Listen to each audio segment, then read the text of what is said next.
Alors, avant de vous donner la parole, on va essayer d'avoir un petit dialogue entre Valérie et Vincent. Je voudrais noter quand même, parce que là, bon, c'est un peu improvisé, de voir à quel point, dès lors qu'on entre dans l'Anthropocène ou dans certains récits de l'Anthropocène, se font comme ça des croisements, on le voit là, entre le droit et tout le travail des scientifiques. Les deux devant absolument s'épauler, on ne peut plus imaginer cette fragmentation que nous avons eue, aussi bien dans les espèces, dans la considération de la vie, que dans les différentes sciences. Tout à l'heure, Christophe parlait des sciences humaines et sociales qui se sont construites hors absolument de toutes les sciences de la Terre, toutes les sciences physiques.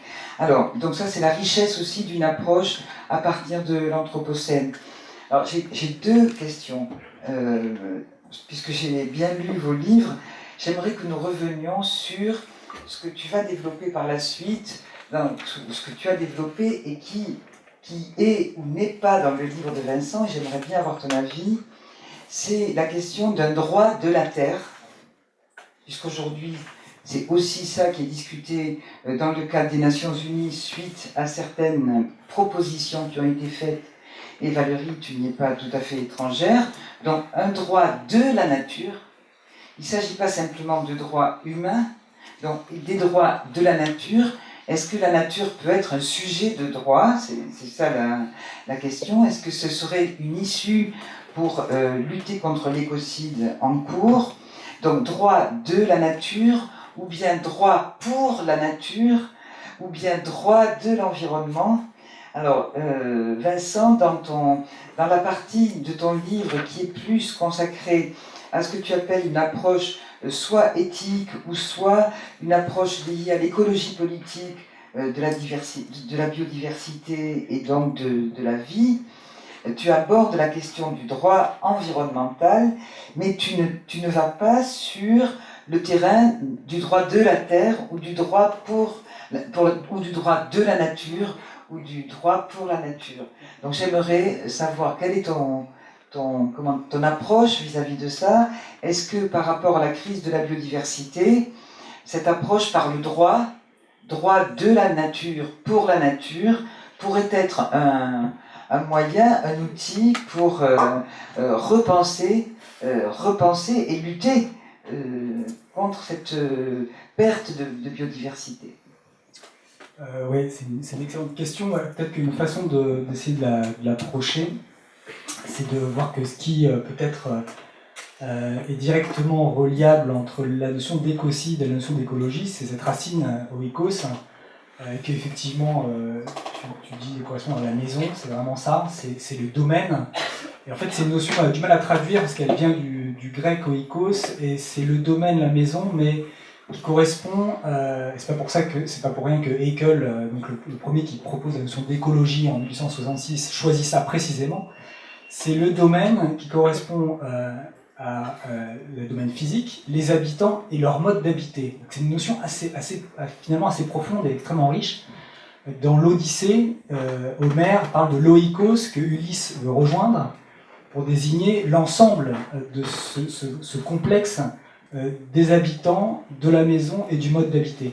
Et je pense qu'il y a quelque chose de tout à fait profond et compatible à penser la notion d'écologie comme la science, ou la manière d'aborder cette complexité du domaine, de l'oécologie, de l'oikos, et pas simplement comme un environnement où il y aurait des choses qui s'agitent et qui coexistent, mais aussi des modes d'exister, des façons d'exister, des façons d'être, des habitants et un lieu physique aussi, et le fait qu'on doit, à un moment donné, se prononcer sur la dégradation en termes de disparition ou d'altération profonde, massive, de cette oikos, et pas seulement de l'extinction d'une espèce, comme tu l'as dit, ou d'un recul d'un certain nombre d'hectares de forêt. On perd complètement la notion d'oikos dès lors qu'on segmente et qu'on a une approche inventaire comme celle-ci.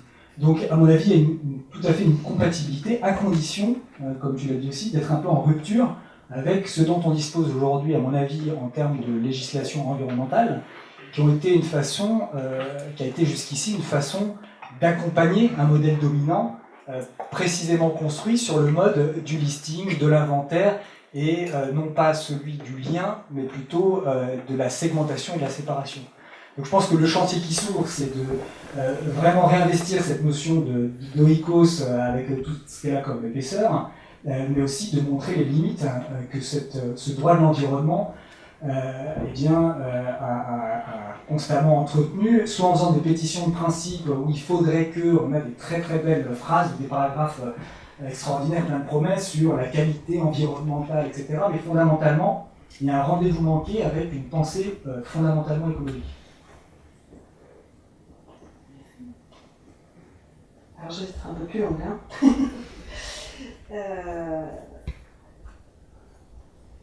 En fait, je vais vous raconter une histoire qui sera mon accroche pour que vous saisissiez l'intérêt et la portée, effectivement,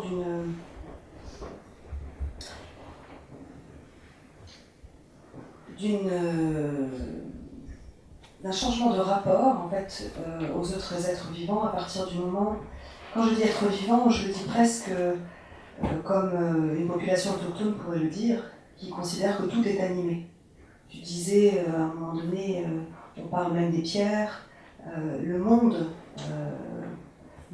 est animé par cette interaction constante qu'il y a entre chaque élément et chaque espèce vivante. Et il y a aujourd'hui des populations dans le monde qui sont de plus en plus conscientes que leur avenir ne peut plus être préservé, que leurs droits fondamentaux, finalement, les droits les plus évidents, les plus vitaux, comme le droit à l'air, le droit à l'eau, le droit à la santé, le droit à l'alimentation, le droit à l'habitat, ces droits-là, durement conquis, ne sont plus aujourd'hui en situation d'être garantis, quelles que soient les politiques menées, si nous ne reconnaissons pas le droit à exister de chaque élément, système et espèce sur Terre. En fait, leur droit, tout simplement, à jouer leur rôle dans la communauté de vie.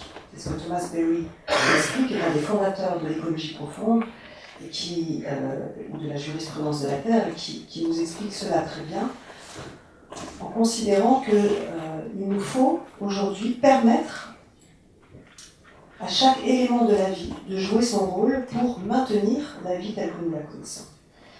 Et ça, c'est fondamental. Et quand ce ne sont pas des hommes politiques qui le comprennent, ce sont des citoyens ou ce sont des juges. Et le dernier cas est pour moi un cas absolument passionnant de jurisprudence, c'est le cas colombien.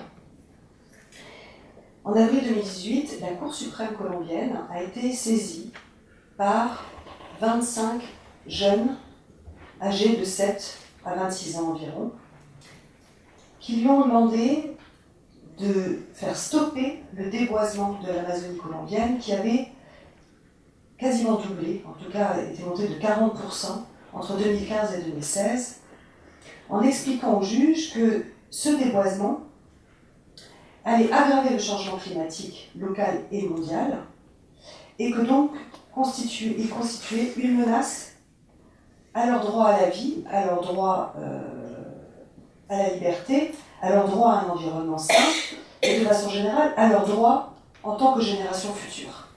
Parce qu'ils allaient être confrontés à des conséquences de plus en plus dramatiques de ce changement climatique. Alors les juges ont statué et ont créé ce qu'on appelle une jurisprudence, c'est-à-dire qu'ils ont créé du droit qui n'était pas dans la loi, d'une manière exemplaire pour moi. Ils ont, effectivement, donc reconnu le droit à un environnement sain de ces jeunes, mais ils sont allés bien au-delà, ils ont reconnu leurs droits en tant que génération future. Il faut bien comprendre que dans le droit aujourd'hui, les enfants qui ne sont pas encore nés n'existent pas, ils ne sont pas des sujets de loi. C'est bien pour ça que les enfants vietnamiens ne peuvent pas réclamer justice pour ce qu'ils subissent aujourd'hui en conséquence de ce qui s'est passé il y a 50 ans. Et ils se sont dit, on ne peut pas constamment, et parce que c'est un écueil du droit que j'explique dans le livre, on ne peut pas constamment, d'une part, regarder la nature comme à notre service et être dans une démarche qui est une démarche de réparation, c'est-à-dire d'agir toujours après le désastre. Alors, comment prévenir une ultérieure dégradation de l'Amazonie si on n'est pas capable de faire un lien, là, tout de suite, entre la conséquence de cette déforestation et le respect des droits humains, là, maintenant, ce serait peut-être de permettre à l'Amazonie elle-même de défendre son droit à exister en justice. Et donc les juges colombiens ont attribué ce qu'on appelle une personnalité juridique à l'Amazonie. Il faut savoir que 2 ans auparavant, en 2016, la Cour constitutionnelle colombienne avait reconnu un fleuve, le fleuve Atrato, là aussi comme une entité vivante intégrale et un sujet de droit. Ces juges ne sont finalement que l'un des protagonistes de ce changement de conscience partout dans le monde. Je vais essayer d'aller très très vite, hein, mais je voudrais que vous compreniez à quel point ce phénomène est intéressant pour nous aussi dans la manière dont on peut repenser non pas l'écologie politique, mais une politique écologique, c'est-à-dire changer complètement notre fonctionnement social et politique au regard justement de la place que l'on pourrait donner au reste de la nature. Quand je dis au reste, parce que nous sommes allés pour la nature. Nous avons donc fêté cette année les 10 ans de la Constitution équatorienne qui reconnaît les droits de la nature dans sa Constitution. La Bolivie l'avait reconnu à travers une loi adossée à la Constitution. Le District fédéral de Mexico, en 2017, a aussi reconnu dans sa Constitution les droits de la nature. Aujourd'hui, on a 34 villes américaines, parce qu'aux États-Unis, les villes peuvent légiférer, ce qui n'est pas le cas en France. Donc c'est une complexité supplémentaire pour nous qui ne sont pas quelque part assez décentralisées.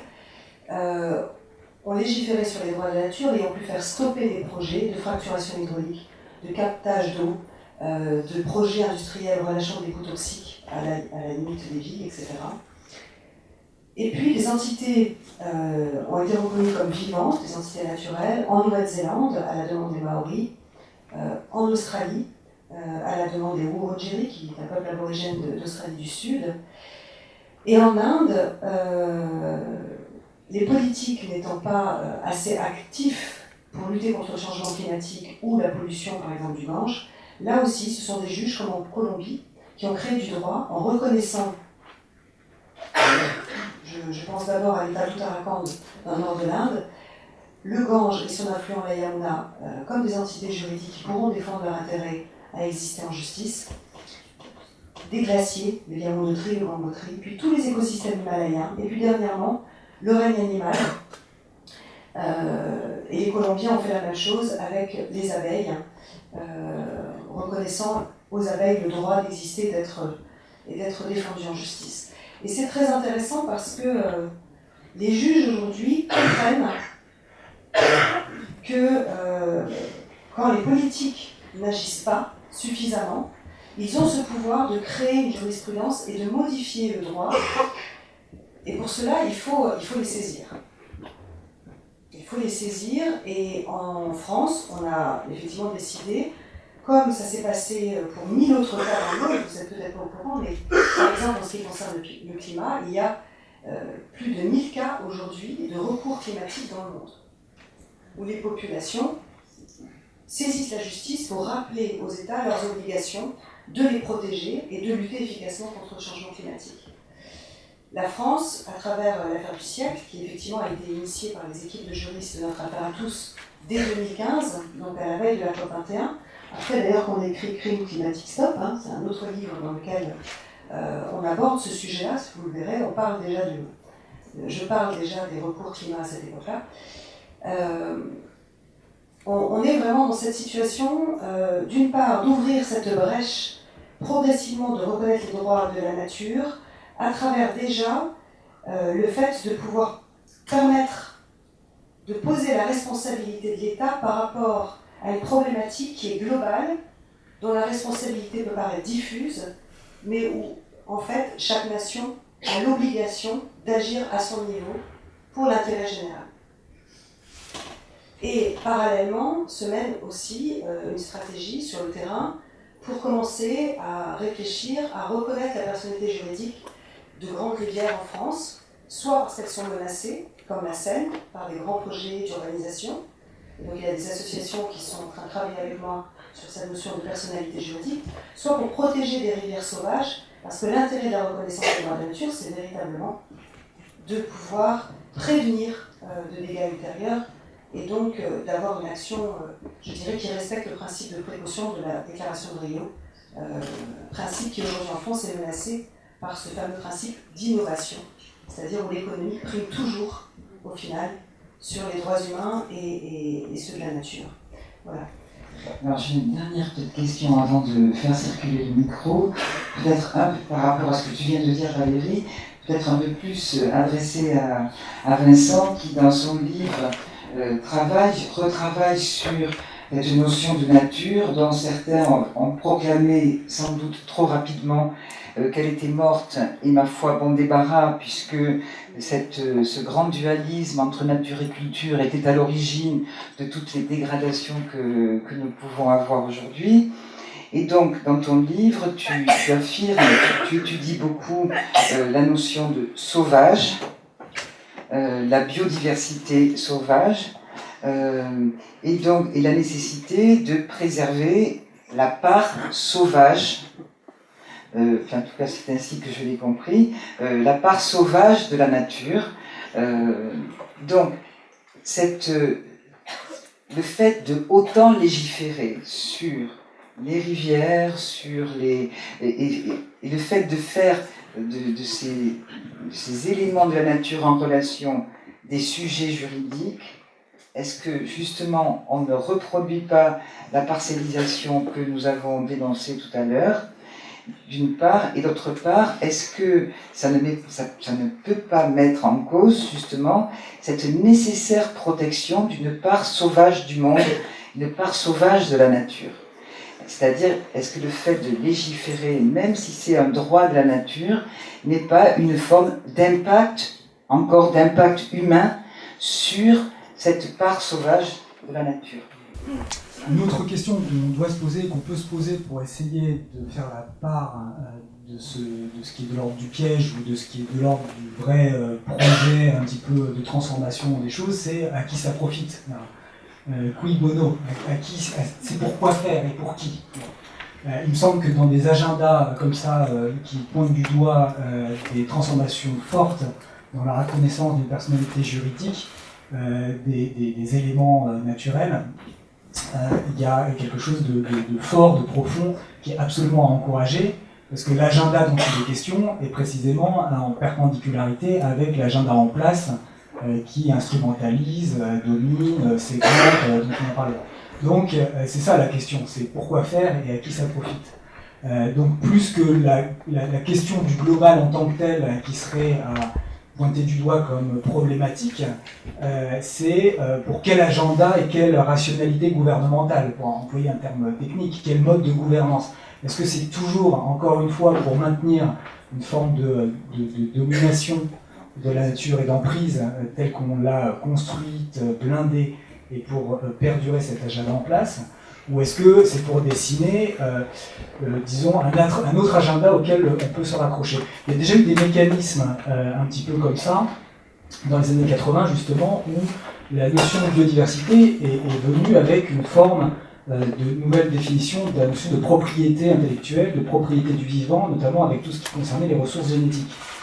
Et certains auteurs, qu'on a déjà mentionnés, comme Arturo Escobar, se sont emparés de cette vision globale et de cette notion de propriété des éléments de la diversité biologique, pour dire chiche, nous on revendique que nous avons une biodiversité qu'il est hors de question de se faire accaparer par une vision exportée venant de l'Occident, et on a pu voir des résistances se mettre en place locales au nom de cette gouvernance globale pour dire nous dénonçons précisément ce recours à une vision globale d'un vivant qui suffirait de s'approprier ou de lister sur des listes d'espèces ou des listes de gènes.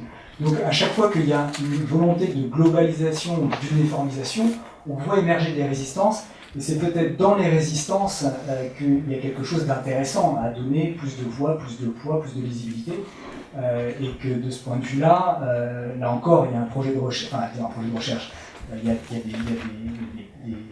des voix à donner à ces résistants locaux qui utilisent la référence globale comme un moyen d'exister, de revendiquer des choses importantes. On a ça aussi par exemple avec quelque chose de plus local, mais sur la notion de compensation écologique sur laquelle je travaille un petit peu, c'est que en la poussant à l'extrême, on peut l'utiliser, l'instrumentaliser pour dire allons-y, montrons qu'on a vraiment réussi une équivalence, comme on n'y arrive pas parce qu'on sait qu'il n'y a pas d'équivalence écologique entre ce qu'on peut détruire et ce qu'on peut réparer, eh bien ça devient un repoussoir et un instrument de lutte. Donc il me semble que l'appareillage juridique peut nourrir des luttes intéressantes pour des choses locales, avec ce va-et-vient entre ce qu'il est impossible d'obtenir avec une législation trop uniforme ou trop globalisée, et ce qu'il est possible de revendiquer localement. Vincent, il faudrait que tu précises peut-être la notion de compensation écologique. Ça fait partie de... Ouais, il me semble que ça fait aussi un petit peu partie de ces gadgets qui ont été qui font partie de cette rhétorique de la promesse de tout va bien se passer et on peut réparer nos dégâts. Ce sont des processus de mise en équivalence entre un écosystème, une espèce, une population, une entité écologique détruite, et puis une entité écologique jugée équivalente, réparée. Tout se passe comme si on aurait eu un moyen de compenser nos impacts sur la nature en les réparant ailleurs. Vous voyez. Donc ça entraîne évidemment beaucoup de recherches dans tous les domaines, économiques, juridiques, écologiques, etc. Et il y a comme quelque chose d'assez, je veux dire, peut-être sordide, peut-être pas, mais en tout cas cynique, c'est qu'on s'accorde tous pour dire que c'est pas possible, mais on le fait quand même. Okay. Il y a une forme de paradoxe dès le début avec cette notion de compensation écologique qui a évidemment rien d'écologique, mais qui est un instrument pour permettre un projet d'avoir lieu malgré certaines contradictions, comme je les ai mentionnées, à savoir l'existence d'un espace-temps écologique qui n'est pas celui d'une route, qui n'est pas celui d'un aéroport, de propriétés difficiles à anticiper, le fait qu'un écosystème, on ne connaît pas l'origine ni la trajectoire, donc il n'est par définition impossible à remplacer, et puis le fait qu'il y a des limites, c'est-à-dire que si vous détruisez pour de bon une population, c'est une destruction définitive d'espèces, potentiellement de diversité génétique, etc. Donc c'est à l'encontre des chantiers abordés par l'écologie scientifique, et c'est présenté souvent comme une technologie politique.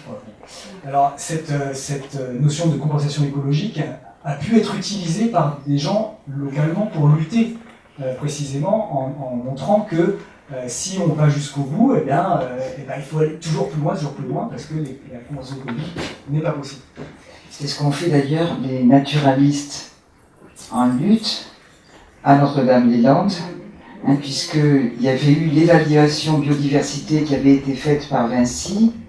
Et donc là, ce sont 350, je crois, Christophe, naturalistes, qui ont travaillé tous les week-ends bénévolement pour faire le relevé de toutes les espèces qui étaient sur la région dans le bocage, dans le lieu de Notre-Dame-des-Landes, si bien que aujourd'hui c'est une des parties de notre territoire qui est la mieux connue en termes de biodiversité, et ils ont rajouté à la biodiversité qui était calculée par Vinci, je ne sais pas combien d'espèces en plus, toi tu as suivi Christophe un petit peu, mais c'est de nombreuses espèces qui avaient été oubliées, végétales et animales, qui avaient été oubliées par Vinci, puisque bien entendu plus il y a à compenser, plus ça coûte cher, donc on a intérêt quand même à minimiser ce qui est à compenser, et donc là ça a donné une expertise qui était une expertise effectivement qui venait de la compensation, de la nécessité de compenser. C'est un détournement finalement. Et pour la question du sauvage, alors c'est un thème qui m'est cher, mais qui a été très très bien abordé de façon extensive et détaillée par Virginie Maryse dans ce titre, La part sauvage du monde, auquel elle a consacré un livre dans la collection Anthropocène. Du point de vue de l'écologie scientifique, cette notion de sauvage apparaît assez rapidement comme une façon, disons comme une résistance, comme une récalcitrance, que j'appelle comme une récalcitrance, mais quelque chose qui vient à l'encontre d'eux, qui résiste finalement à ce qui a été de l'ordre de la mise en dijection, en relation de la biodiversité avec du fonctionnel et de l'utile. On a eu le déploiement dans cette écologie scientifique dont j'ai parlé tout à l'heure, d'une écologie de l'utile et du fonctionnel. Tout a été repensé en termes de à quoi ça sert, qu'est-ce que ça rapporte, pourquoi c'est utile, et à quoi ça sert en termes de fonction.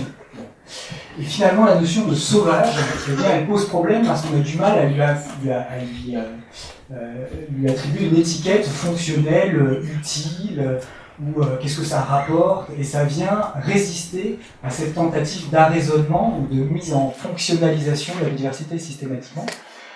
Donc là encore, avec la notion de sauvage, eh bien, on retrouve la possibilité de travailler sur des notions d'altérité, d'autonomie, d'imprévisibilité, de surprise, des choses qui appartiennent à une écologie qui est possible à penser dans l'écologie. Vous avez dans les racines de l'écologie quelqu'un comme Jacob von Uexküll qui s'intéresse à leur monde, c'est-à-dire au monde des autres humains justement. Étudions-le. Quel est le monde de la tique, du moustique, du loup, de la loutre? Et on pourrait commencer à essayer d'abandonner l'idée que nous faisons partie du même monde unique, comme s'il y avait un monde, une grande enveloppe dans laquelle tout le monde coexiste, mais plutôt une multiplicité de mondes. Ils ont un monde. Voilà. C'est une hypothèse assez forte, mais qui nous permet d'envisager le sauvage avec plus de richesse que simplement comme cette notion un petit peu exotique qui aurait complètement disparu. Il y a la possibilité, avec cette notion, de réinvestir leur monde, le monde des autres humains. Donc ça me semble suffisamment riche.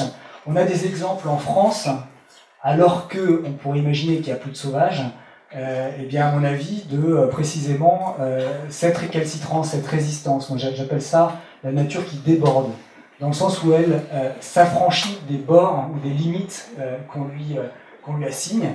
Vous pensez au loup qui traverse les 4 voies, qui traverse des montagnes de façon assez imprévisible et assez extraordinaire, au virus qui saute des humains aux non-humains facilement, évidemment au niveau des mers, voilà, ou aux fleuves qui débordent. La nature a une propriété débordante d'excès. Voilà.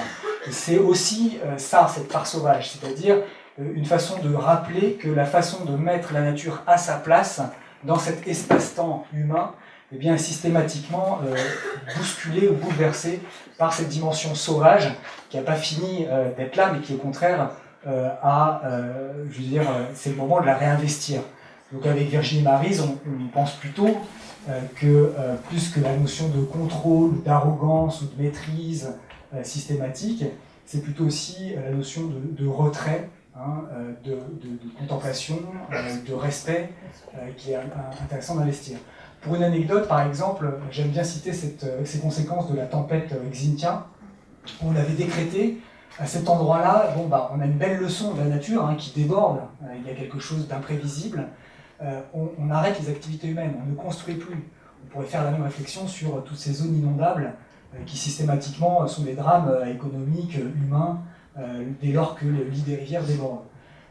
Eh bien, au bout de 2 ans, on a vu un golfe, puis les premières maisons qui réapparaissent. Autrement dit, il y a une incapacité à imaginer cet espace-temps écologique, je reviens souvent à ça, mais à ce sauvage qui a une altérité, qui s'exprime de toute façon. Il y a comme une forme de difficulté à admettre cette part sauvage du monde. Merci, je crois que Valérie, tu veux... Je vais essayer de... Oui. Je voudrais juste rebondir. Je fais partie d'un mouvement qui s'appelle l'Alliance mondiale pour les droits de la nature, où beaucoup de peuples autochtones sont représentés. Et en fait, la difficulté que j'ai personnellement, j'entends très bien dans notre société occidentale cette nécessité de l'humain de rester quelque part un petit peu à sa place et de laisser le reste du monde naturel pouvoir avoir sa place, mais à l'échelle globale, il faut bien comprendre que les théories dites conservationnistes, qui ont démarré aux États-Unis dans les années 60, avec la Wilderness Act, qui a finalement demandé à ce que des espaces sauvages, comme des grands parcs naturels, ne soient pas habités par les humains. Cette vision conservationniste mène à des violations des droits humains considérables, parce que l'on sort des populations autochtones de leur niveau de vie pour pouvoir protéger un tigre, une espèce de tigre ou une espèce d'éléphant. Et donc il y a... je comprends vraiment l'intérêt, mais je crois que on doit vraiment se questionner nous, de façon générale, en disant si l'on comprend que l'on est un des éléments de la nature, si l'on ne regarde pas la nature comme extérieure à nous, c'est pas à la nature de redevenir sauvage. C'est à l'homme de redevenir sauvage. C'est à nous, quelque part, je veux dire, de réapprendre à coexister avec les autres espèces, et ça demande effectivement de déconstruire complètement la société et les modes de consommation et de production dans lesquels nous sommes, et je dirais les modes de pouvoir dans lesquels nous sommes. Voilà, donc c'est juste pour ouvrir un petit peu cette réflexion, en se disant qu'on peut toujours essayer de poser des pansements sur la manière dont on fonctionne, et il y a un moment donné où il faut aller re-questionner les fondamentaux de notre culture et se dire est-ce que c'est compatible véritablement avec le maintien de la vie sur Terre. Merci. Merci.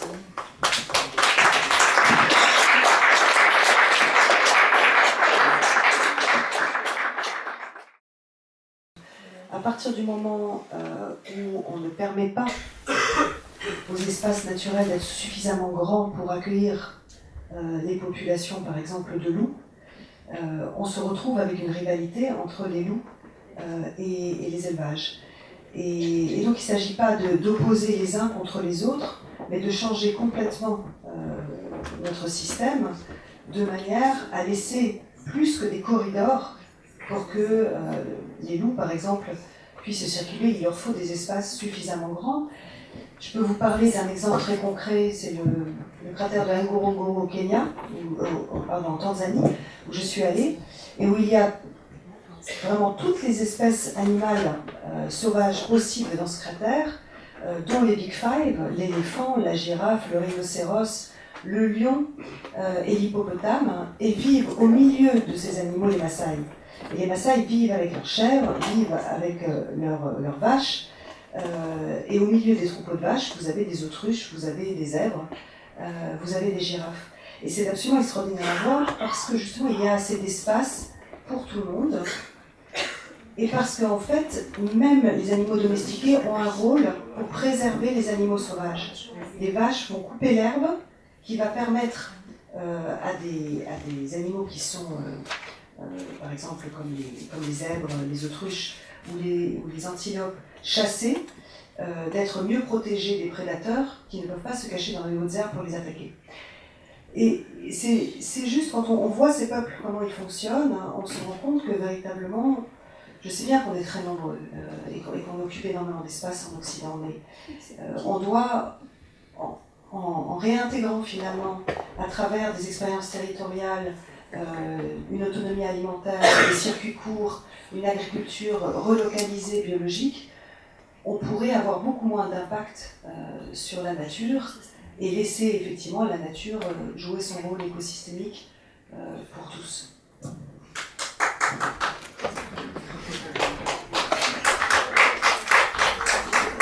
Si je peux ajouter quelque chose, c'est du point de vue de l'écologie, le loup est une espèce commune en fait.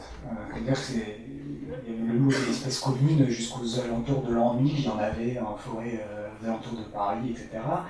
Il a un rôle absolument majeur dans le fonctionnement de l'écosystème, ou du moins dans les processus, j'aime pas ce terme de fonctionnement, mais dans les processus écosystémiques. Il intervient comme tous les prédateurs de haut niveau, comme favorable à la diversité de plein d'autres espèces. Donc il y a des expériences célèbres à Yellowstone où la réintroduction du loup a en fait enrichi considérablement le milieu, y compris en proies qui seront ensuite chassées, etc. Donc il y a quelque chose qui est de l'ordre d'un nouveau sens possible avec un écosystème en présence de grands carnivores. Et que souvent, lorsqu'il est question du loup, il est question de notre modèle agricole en réalité. C'est-à-dire que plus que la question écologique, c'est qui reçoit les subventions, quelle est la taille des exploitations, quelle est la manière dont on fait l'agriculture, comment on pense accompagner cette agriculture extensive versus une agriculture intensive, plus que la question de la prédation directe, qui est en fait le résultat de quelques individus. Souvent, dans les études qui montrent le régime alimentaire du loup, il y a beaucoup de sangliers et peu de brebis, mais par contre, il peut y avoir un ou deux individus qui se spécialisent, qui, dès lors que vous les chassez, vont entraîner un éclatement de la meute et entraîner d'autres problèmes sur les autres exploitations. Donc là, vous avez une résistance assez intéressante qui est contre la possibilité de dominer et de maîtriser. Donc sur cette espèce hyper protégée, on a une politique aujourd'hui d'un prélèvement de l'ordre de 10% de la population qui correspond, d'un point de vue écologique, à une extermination, parce que la population est aux alentours de 200 individus. Donc on est avec cette espèce dans le symbole de l'absurde et de notre approche non écologique et très technologique, technocratique, d'un problème, comme tu l'as montré, qui nécessiterait de se mettre peut-être dans le monde du loup un peu plus.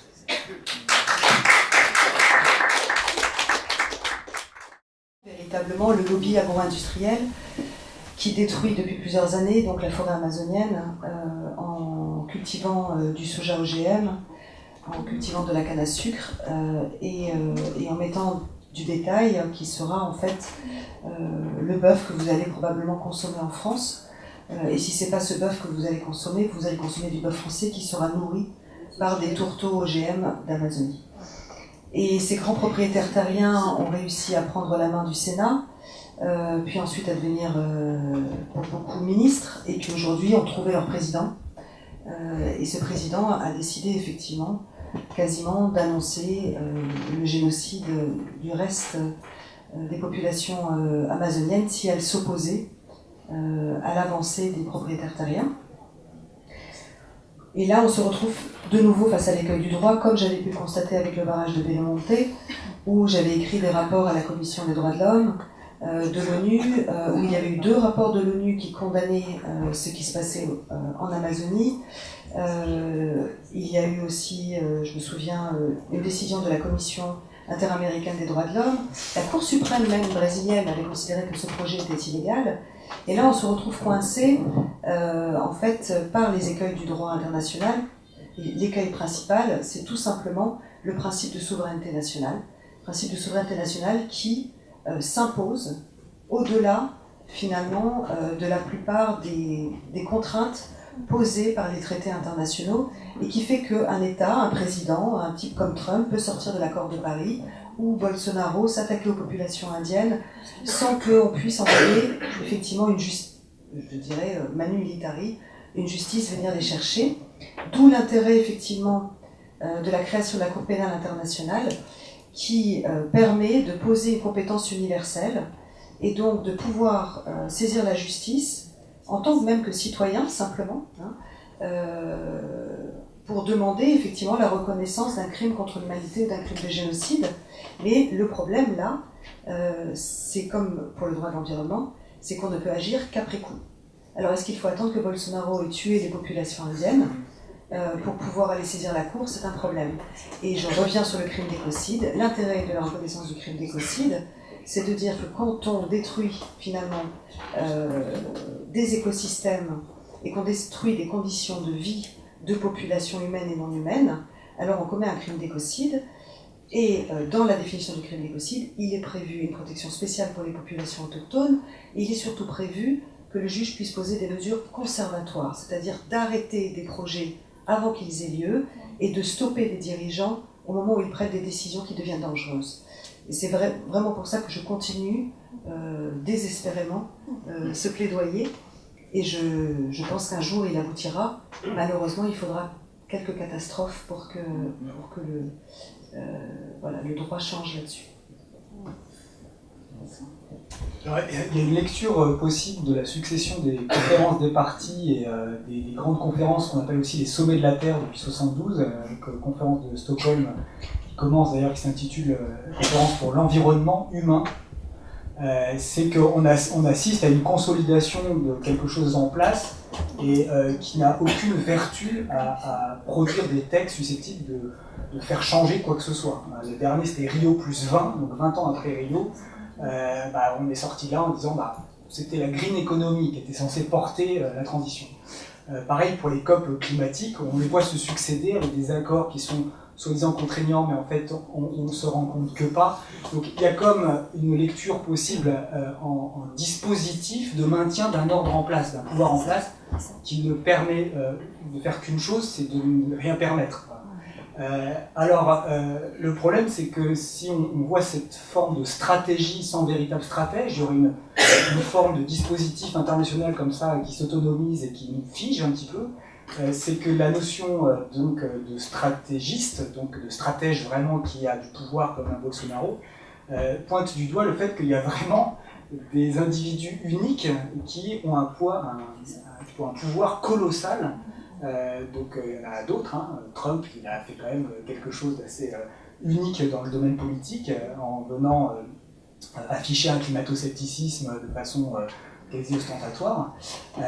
Et donc je pense que une façon enfin, je veux dire, ce sur quoi débouche la réflexion en écologie politique aujourd'hui, c'est sur les formes d'engagement et sur comment s'engager dans une écologie politique qui ne soit pas dupe d'une certaine forme d'emprise de conscience de ces dispositifs qui figent les conditions de possibilité d'une évolution du droit et des textes internationaux, et aussi qui permettent d'aller pointer du doigt certains individus qui ont un nom et qu'il est effectivement urgent de montrer les limites et les absurdités.